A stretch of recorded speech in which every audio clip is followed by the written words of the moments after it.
I am on the very south side of Mexico and I'm about to cross this border 20 kilometers to the south to go to this country that I've never been before. On the mainland of Central America, in the heart of Latin America, there is a country that doesn't quite fit in with its neighbors. Instead of Spanish, the official language is English. Instead of a country full of Latinos, you see a lot of Caribbean people of African descent. The prices don't make sense compared to the region, and Queen Elizabeth's face is on the currency. And the interior is full of Mayan ruins. I'm talking about Belize, the smallest country population-wise in Central America and one of the more interesting ones. In this video, I explore this outlier of a country for the region and show you my first impressions of this fascinating nation.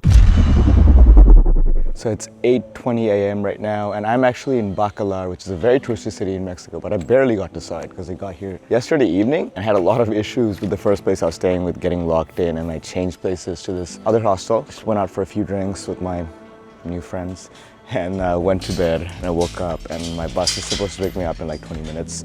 And we're headed to Belize. So apparently there is a shop nearby where I can get some snacks for the road. Hopefully this works out. Man, it is such a misty morning. The shop is closed, so I guess I'll have to be hungry for a few hours. So we traveled for an hour to the border, got stamped out of Mexico where we had to pay a hefty exit visa fee, got stamped into Belize, got in the van, and drove for 2 more hours to get to Belize City. We're officially in Belize, and the border crossing was a lot easier than I thought it would be. I didn't have to pay like any of the extra fines that I was afraid I would have to pay. And then we crossed over. A lot of things changes when you come in. You're definitely in the Caribbean. Everyone's playing like Caribbean music everywhere.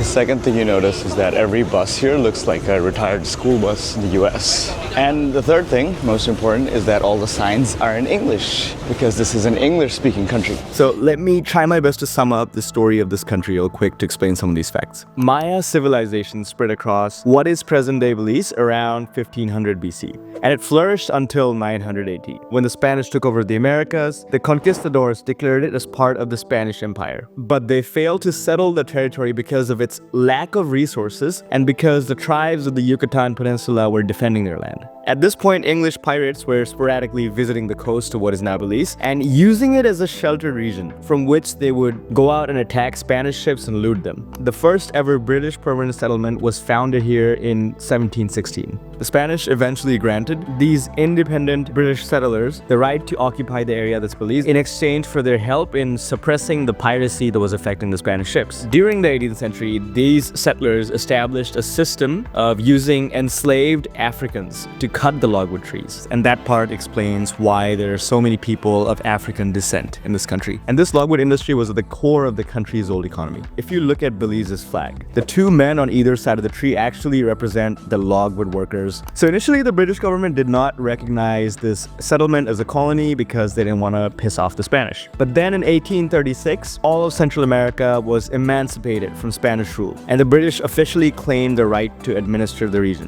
In 1862, the UK formally declared it a British Crown colony. In 1964, the colony was finally awarded the right to govern itself under a new constitution. Then in 1981, it was officially granted independence. So we've arrived in Belize City, and now we're gonna take a ferry or a water taxi, as they're called here, I believe, to one of the more popular islands for slow travelers and backpackers like me. It looks like we're in a souvenir shop where we're sorting out the tickets for the water taxi. So at the ticket office, turns out the people working here are from Bangladesh. So this Bangladesh is literally everywhere. So I got my tickets, but now I have to like check in for the next water taxi. You write your name right here for me. You're gonna be at gate number 2. Gate number 2 right there? Okay. Okay, all right, thank you. You're welcome, enjoy. So right now we're going for a little bit of a walk around this part of Belize City because we have an hour and a half to kill till it's time for our ferry. And Belize City has definitely some areas that are not too safe. And we don't even know what is safe and what's not safe. But this part probably is because we're like in the tourist area. So, hello. So like, yeah, some police officer said hi to me. Not right now, but thank you. Hair braiding seems to be a big thing around here. People are offering me to braid my hair. Okay, we found some place that we think will have food. We're at a restaurant. We see the gorgeous Belize water right in front of me. This is so hot. It feels like so much hotter than Mexico. And I barely moved, but I'm wearing all black and jeans, which is not the smartest move. We left that restaurant because that was way over our budget. $18 for guacs and chip. It's like LA prices. So we're trying to find something cheaper. The street art here is like really pretty in this area. Make you cooler. You gotta put it up this way and you still sweating, man. You gotta get that tropical air. Come on, man. Let's We try it. found I'm good for now. I found a food place that's like cheaper, but it's not that cheap still. Time to try the barbecue chicken rice. Chicken's pretty good. This dish here costs $10 US, 20 Belizean dollars. Found some Bangladeshi people who recognized me, and they got me some Gatorade and a free ticket back to San Ignacio. It's always nice to meet Bangladeshis here. Okay, I see the boats in front of me that we're about to get on right now. You see a lot of fishermen here on their boats, which is like the Belizean national activity.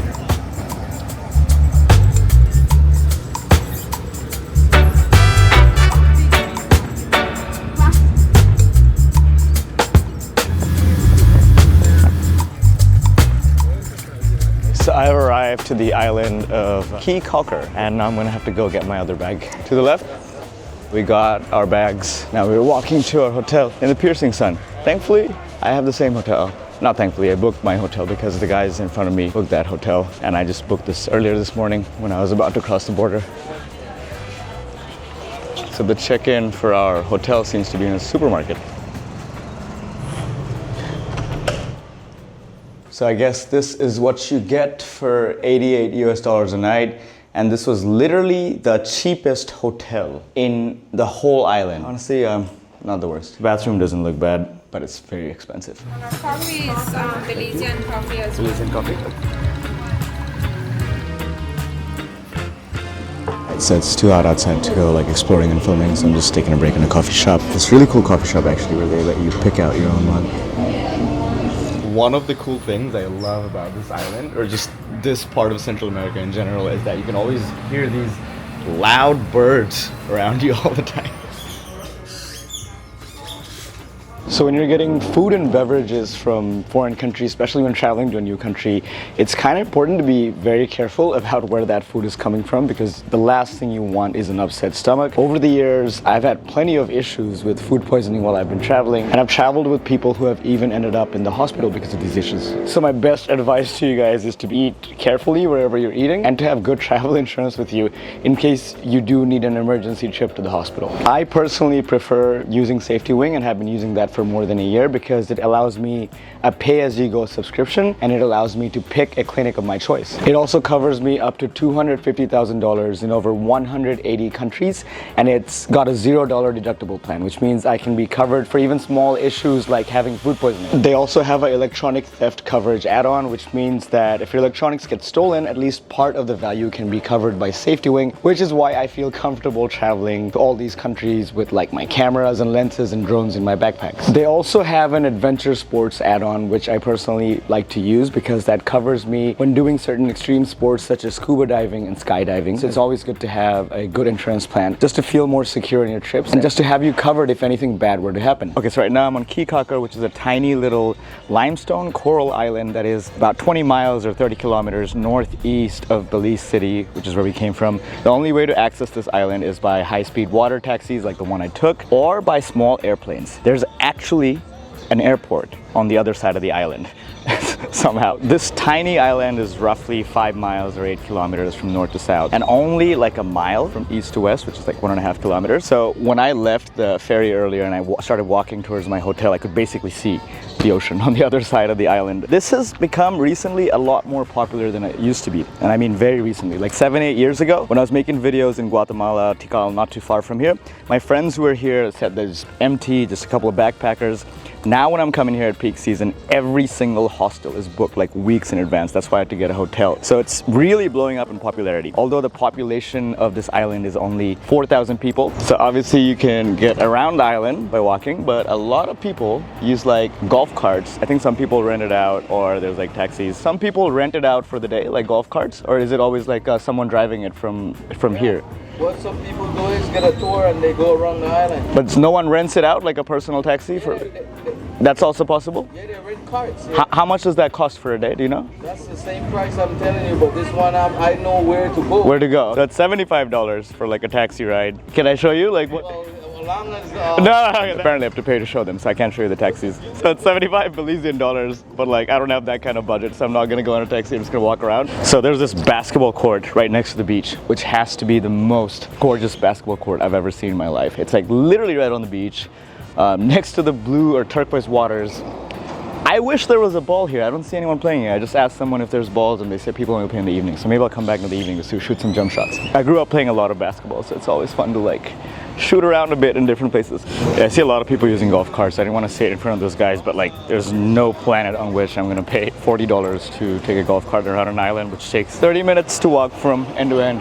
Now, if you have that kind of money, you should definitely do that. I'm sure those guys can show you some local spots with crocodiles, you mentioned. Now, it's easy to come to like a very touristy island like Caye, Caulker and think that the entire economy of Belize is based around tourism, but that is not the case. So Belize mostly has a private enterprise economy that is based on agriculture, agro-based industries, and merchandising. Sugar still is the biggest export, which rounds up to around half of the country's total export. And the banana industry is the largest employer in this country. Belize is also a producer of industrial minerals, crude oil, and petroleum. And more recently, tourism and construction has been taking up a bigger and bigger part of the economy. So it looks like I found a gym literally next to the ocean with dumbbells made out of wood. And I haven't properly worked out for the last couple of days, and I've been putting on some weight because I spent 2 weeks in Mexico eating nothing but tacos. So this is probably a great time to get a quick workout down in the middle of the vlog. I don't think I've ever done pull-ups with a better view in my life, and I can see why all the influencers love these gyms. I was lifting like 50 pounds earlier, but if you just looked at the dumbbell without realizing they're made out of wood, you'd think I'm lifting 200 pounds. So it definitely makes people look stronger. So that gym that I was just at, the daily pass was $12.50 US, which is essentially 5 times what I was paying in even touristy areas of Mexico like Bacalar. The food here is basically the same price as the US. I got some like peanut butter and bread earlier. And the hotels here are like literally double the price as like the touristy parts of Mexico, like Bacalar and like Playa del Carmen. That's one thing you gotta realize about Belize, is that the prices here are gonna be nothing like the rest of Central America, which is like relatively cheap compared to this. Now, it's still probably cheaper than like going on vacation in the US, but it's not really cheap. And one of the reasons for that surely is that how many tourists actually come here, and it's not hard to see why so many tourists come here when you just look around the place. And one reason why everything is so expensive is because we're on an island, everyone has to bring stuff here. But on the mainland even, that rice and beans and fried chicken I had wasn't cheap either. I'm not sure how legal this is, but looks like if you can't find accommodation, at least you can like pull out a hammock and sleep here. Don't take my advice, I don't guarantee the safety of your belongings if you do that. So I figured the best way to explain why tourism is so big in Belize is to do it from somewhere like basically right in the ocean. But this is a pretty precarious position with lots of holes. I'm hoping I'm not gonna drop my phone or camera or something. So you have to remember that Belize has a really low population, and it has a land area of around 23,000 square kilometers, or like almost 9,000 square miles, which makes it the ideal place for over 5,000 species of plants and over hundreds of species of really cool animals like armadillos, monkeys, or even the jaguar. So out of all the landmass in Belize, around 37% of it is officially protected in one way or the other by the government or some other agency, making this one of the most protected areas in all of the Americas. Around 13% of Belize's coastal waters that fall under its jurisdiction are also protected. And that includes the Belize Barrier Reef, which is a UNESCO World Heritage Site and is the second largest barrier reef in the whole world after Australia's Great Barrier Reef. So basically half the tourists that come to Belize come here to see these water attractions, come here to snorkel and scuba dive, to see some incredible structures like the Great Blue Hole. So on a different day, I did actually go swimming in the Belizean Ocean, and we saw a lot of animals. We saw turtles, we saw stingrays, we saw a lot of manta rays. And then after lunch, we saw nurse sharks again, just like Maldives, but there the camera had better video quality.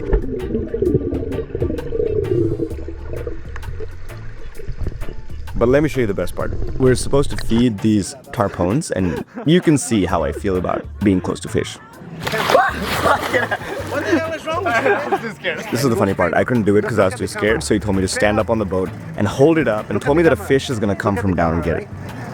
Are you guys videoing because this is going to happen? What the hell is wrong with you? That was so unexpected.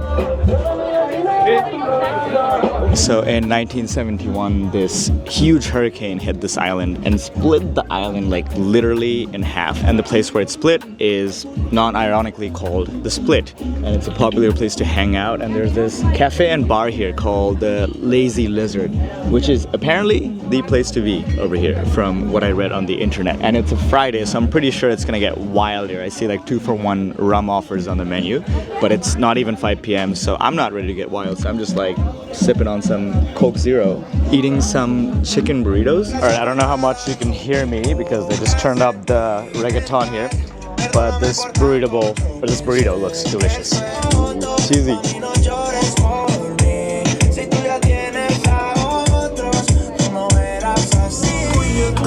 Okay, just a heads up, even though the other side doesn't look that far away, you definitely don't want to swim across it. There's strong currents.